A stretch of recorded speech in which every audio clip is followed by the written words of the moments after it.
Assalamualaikum warahmatullahi wabarakatuh. Perkenalkan, nama saya Fahmi Toha Putra dari kelas 4TA 27, jurusan Manajemen. Di sini saya akan mempresentasikan hasil tugas dari mata kuliah Seminar Kajian Bidang Manajemen, yaitu mereview jurnal internasional yang berjudul Impact of COVID-19 Pandemic on the Economic of Indonesia, yang ditulis oleh Susilawati, Rainfall Falevi, dan Agus Purwoko. Dalam Impact of COVID-19 Pandemic on the Economic of Indonesia ini terdiri dari 1. Latar belakang, 2. Metode penelitian, 3. Pembahasan, dan yang keempat yaitu kesimpulan. Yang pertama, latar belakang. COVID-19 merupakan masalah kesehatan global termasuk Indonesia. Ini dimulai dari informasi Organisasi Kesehatan Dunia (WHO). Pada 31 Desember 2019, ada kasus sekelompok pneumonia dengan etiologi baru di kota Wuhan, Provinsi Hubei, Cina.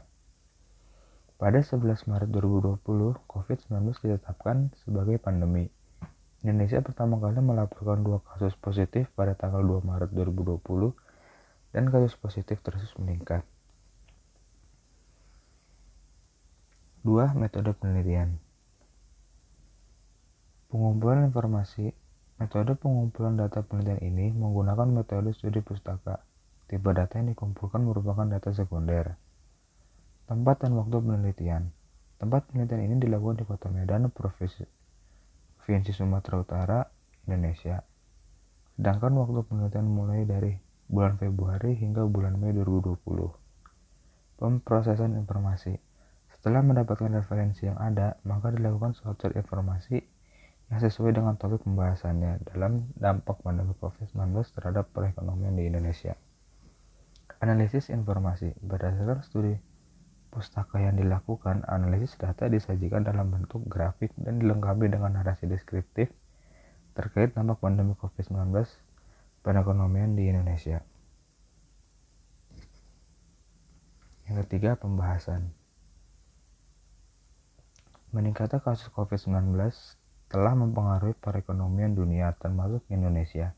Pandemi COVID-19 yang telah ditetapkan oleh PBB berdampak pada transportasi, pariwisata, perdagangan, kesehatan, dan sektor lainnya.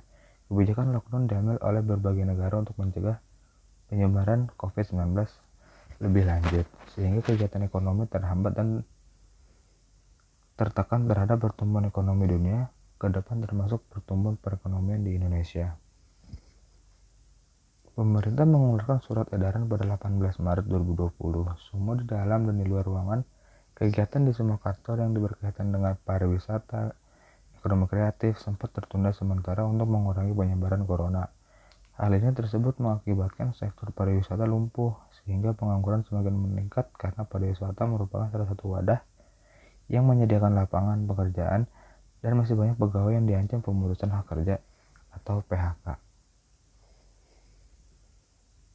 Peran pemerintah. Pemerintahan telah melakukan berbagai upaya membantu perekonomian masyarakat melalui berbagai kebijakan. Beberapa kebijakan tersebut antara lain bantuan langsung tunai atau BLT yang memanfaatkan dana desa. BLT tersebut dianggarkan menggunakan dana 22,47 triliun yang dialokasikan. Selain itu ada kartu prakerja dengan insentif bulanan yang mencapai 3,5 juta per orang. Bukan hanya itu, yang dimiliki pemerintah juga mencanangkan penurunan tarif listrik sebesar 50% untuk kapasitas pelanggan 450 watt lebih dari 3 bulan. Kesimpulan. Pandemi COVID-19 selain menjadi masalah kesehatan global juga mempunyai implikasi terhadap perekonomian Indonesia. Indonesia berpotensi tumbuh negatif 0,4% yang mana adalah risiko terburuk. Sektor ekonomi yang paling terkena dampak COVID-19 adalah sektor rumah tangga. Mengoptimalkan potensi dalam negeri, tingkat suku bunga fasilitas simpanan dan suku bunga fasilitas pinjaman. Pemantauan perkembangan ekonomi global dan domestik yang dilakukan oleh Indonesia dinilai tepat agar inflasi dan stabilitasnya tetap terkendali. Terima kasih atas perhatian Anda, kurang lebihnya mohon maaf. Wassalamualaikum warahmatullahi wabarakatuh.